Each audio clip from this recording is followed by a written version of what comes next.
Coming back to Manila.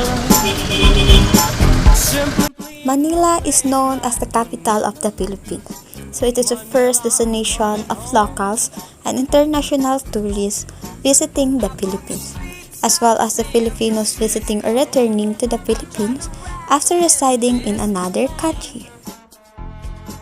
According to the director of the Manila Museum, the city of Manila has a lot to offer to local and foreign tourists, such as Intramuros, Manila, Manila Cathedral, and the last one is Luneta Park. Intramuros is a walled city in the Philippines that is located inside the metropolitan Manila. Intramuros comes from a Spanish phrase which means inside wall, and it refers to the fortified city built by the Spanish conquistador Miguel Lopez de Legazpi at the mouth of the Pasig River shortly after 1571. Its purpose is to be the Spaniards' political and military base in Asia.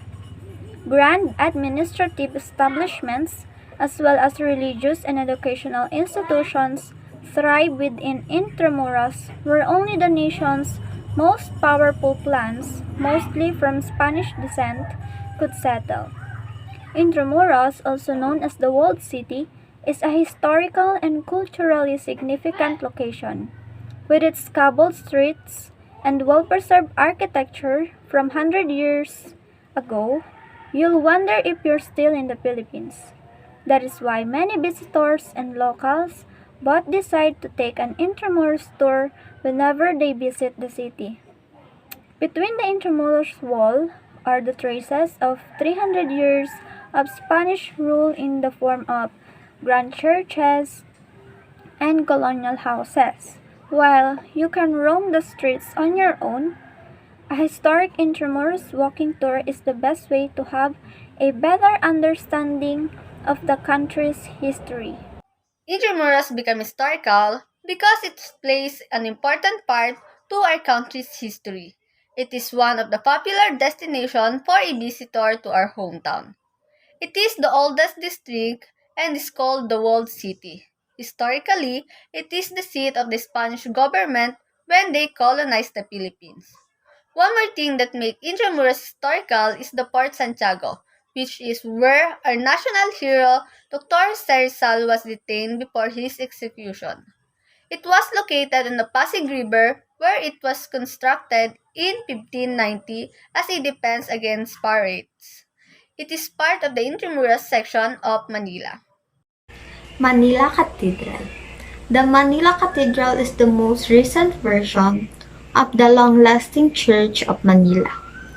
It was officially known as the Minor Basilica and Metropolitan Cathedral of the Immaculate Conception, located in Plaza Roma, Intramuros, Manila, and Manila's ancient walled city within today's contemporary metropolis. The first church, named La Purísima Immaculada Concepcion, was built between 1571 and 1583 and is dedicated to the Immaculate Conception, a term for the Blessed Virgin Mary, the country's patroness.